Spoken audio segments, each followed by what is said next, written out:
સુરતના ડિંડોલી વિસ્તારમાં આવેલા સણિયા કણદે રોડ પરના આત્મીય સંસ્કારધામ સ્વામિનારાયણ મંદિરમાંથી બે કોલેજિયન યુવતીઓના મૃતદેહ મળી આવતા સમગ્ર પંથકમાં ચકચાર મચી ગઈ છે। આ ઘટના બાદ સ્થાનિક પોલીસ અને ઉચ્ચ અધિકારીઓનો કાફલો ઘટના સ્થળે દોડી ગયો છે। સુરત શહેરના ડિંડોલી વિસ્તારમાં આવેલા સણિયા કણદે રોડ પરના આત્મીય સંસ્કારધામ સ્વામિનારાયણ મંદિરના બાથરૂમમાંથી બે વિદ્યાર્થિનીના મૃતદેહ મળી આવતા ચકચાર મચી ગઈ છે। ઉધના સિટીઝન કોલેજમાં અભ્યાસ કરતી 18 વર્ષીય રોશની શરદ સિરસાટ અને 20 વર્ષીય જ્યોત્સના અતુલ ચૌધરી સવારે કોલેજ જવા નીકળ્યા બાદ પરત ન ફરતા પરિવારજનો તેમની શોધખોળ કરી રહ્યા હતા, પરંતુ લાંબા સમય સુધી ફોન ન ઉપાડ્યા બાદ અંતે શંકાસ્પદ હાલતમાં તેમની લાશ મંદિર પરિસરમાંથી મળી આવી હતી। ઘટનાની જાણ થતાં જ ડિંડોલી પોલીસ કાફલો સ્થળ પર પહોંચી ગયો હતો અને બંને યુવતીઓના મૃતદેહને પોસ્ટમોર્ટમ અર્થે હોસ્પિટલ ખસેડી આ આકસ્મિક મોતના કારણો જાણવા વધુ તપાસ હાથ ધરી છે।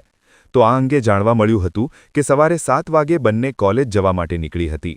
તેમનો કોલેજથી પાછા આવવાનો સમય બપોરે 12:30 વાગ્યાનો હતો, પણ તેઓ ન આવી। 1:30 વાગ્યા પછી બધાએ તેમને ફોન કરવાના શરૂ કર્યા, પણ કોઈનો ફોન તેઓ ઉપાડતી નહોતી, ન તો કોઈ મેસેજનો જવાબ આપ્યો હતો। ત્યારબાદ 3 વાગે ડિંડોલી પોલીસ સ્ટેશનમાં ફરિયાદ કરી હતી અને પરિવારજનોએ પોતાની રીતે પણ શોધખોળ શરૂ કરી અને લોકેશન ટ્રેસ કર્યું તો સ્વામિનારાયણ મંદિર પાસેનું લોકેશન બતાવ્યું।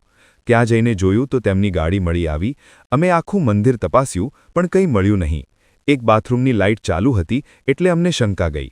બાથરૂમ અંદરથી બંધ હતું એટલે અમે દરવાજો તોડીને જોયું તો બંને યુવતીઓ ત્યાં પડેલી હતી, જેથી પરિવારજનો ગભરાઈ ગયા હતા અને તરત જ તેમને ખાનગી હોસ્પિટલમાં લઈ ગયા, પણ ત્યાં તેમણે ના પાડી દીધી।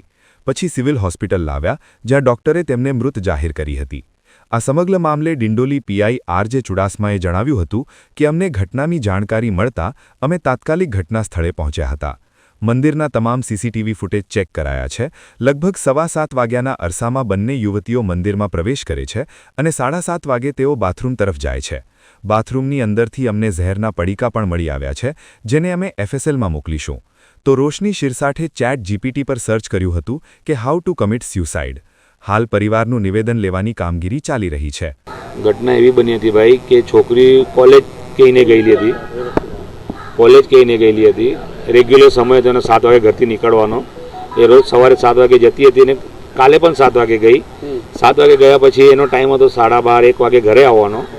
તો 12:30 1 વાગે અમે રાહ જોઈ, એના પછી અમે ફોન કર્યા તો અમારો ફોન ઉચકો નહીં। પછી બધા સગા સંબંધી ભેગા થયા કે ભાઈ છોકરી ફોન નથી ઉચકતી, તો અમે બધાના મોબાઈલમાંથી પોતપોતાના છોકરાઓ અમારા બધાના પોતપોતાના મોબાઈલ પરથી અમે એમને ફોલો કર્યો, પણ અમને કોઈ જવાબ મળ્યો નથી।